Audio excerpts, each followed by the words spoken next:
alde batetikan ipuiak bata bestian antzik izan etzezaten saiatu naiz, baino egia da badaukatela behaien artean estilo bat edo atmosfera bat edo zerbait, ezta?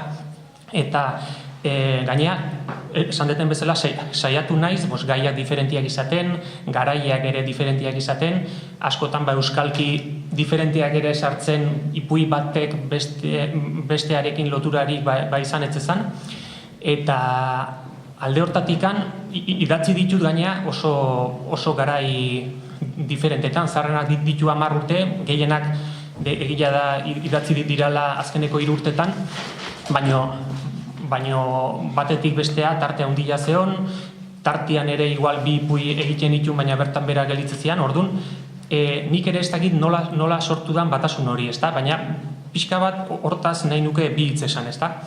Egia da ere, ipui bakoitzan printza edo abia puntua diferentea dela, ezta?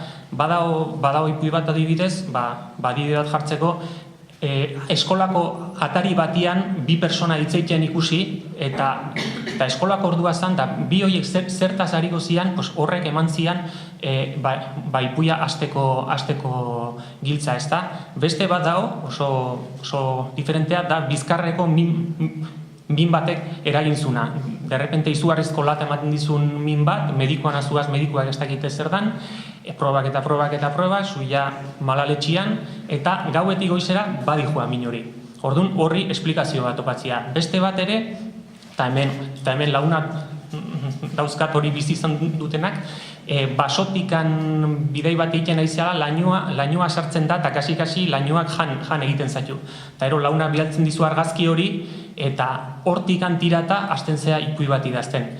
Edo beste bat esateko oso diferentea dana, ni oso filosofia zalea naiz, eta bada topaketa bat, nik miresten ditudan 2 filosofon arteko topaketa bat, hortikan oso gauza gutxi geratzen dana, eta oraindikan esaten dana hipotesi bezala zertaz hitz egingo zuen, zertaz ez zuen hitz egingo, ze eztabaidatu zuen topaketa horretan. Eta orduan, esan deten bezala oso hasiera diferentiak dira, baino egia da pixkanaka ipuiak batu egin dirala. Eta batu dira nik usten dut nik ipui horiek mamitzeko erabili ditudalako nik dauzkadan tresnak. Eta nik neuzkan tresnak, lagunekin elkarrizketak, mendiko bidaiak, geroren nire oroitzapenak, nire irakurketak, filosofiako irakurketak, historiako irakurketak, horiek izan dira pixka bat ipuiak mamitzeko erabilitakoak, eta pixka bat lortu baldin badet horiei esker, irakurleak historian zehar bere interesa mantentzia eta hor atzian zeuden galderak edo printza horren atzian zeuden galderak buruan eukitzia, ja nik uste lortu detela nahi nunan zati handi bat, ezta? Eta batasunare dago bukaeretan nik uste dut. Badira 2-3 ipui bukaera borobila daukatenak, oso irmoa daukatenak, eta zas bukatzen dianak, eta ez dutena uzten bide irikirik, baina beste guztitan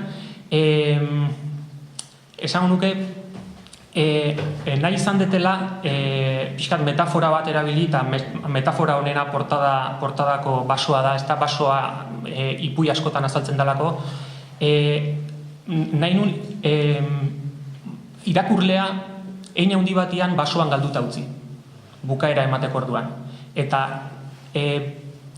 batez ere bukaera errexi, bukaera finkorik, eta adibidez bukaera moral bat, esango diona idazleari zein dan bukatzeko modu jatorra, edo bukaera filosofiko bat, esanez, ipuian zehar eztabaidatu diran ideiak eta oidenak badaukatela erantzun bat, holako bukaerari nik ez nion eman nahi. Zen nire galderak hortxe diraute, eta orduan pentsatzen nun bukaera erresegirik eta bukaera zuzenik esan basotikan modu honetan bakarrik atera leike, etzala zintzo jokatzia irakurriarekin. Eta usten dut hori ere lortu dutela, ze hemengo lagun askok eta askotan bukatzen zuten ipuia eta esaten zidaten, bukatu dut ipuia eta ze pasatzen da bukaera hortan. Zein da hau, azkenian hitz egiten duna personaje hau, ez zait argi gehitu zein dan. Eta nik ere hoixe nahi nuen espresatu, ezta? Eta azkenian batasun hori, zuk aipatu desun batasun hori lortzen badu irakurleak pixka bat usaintzia eta gainera basortatik ateratzeko bidea bere kabuz egin baldin badu, nik uste liburuan asmoa bete indala. Hoixe izango litzake nire reflexioa.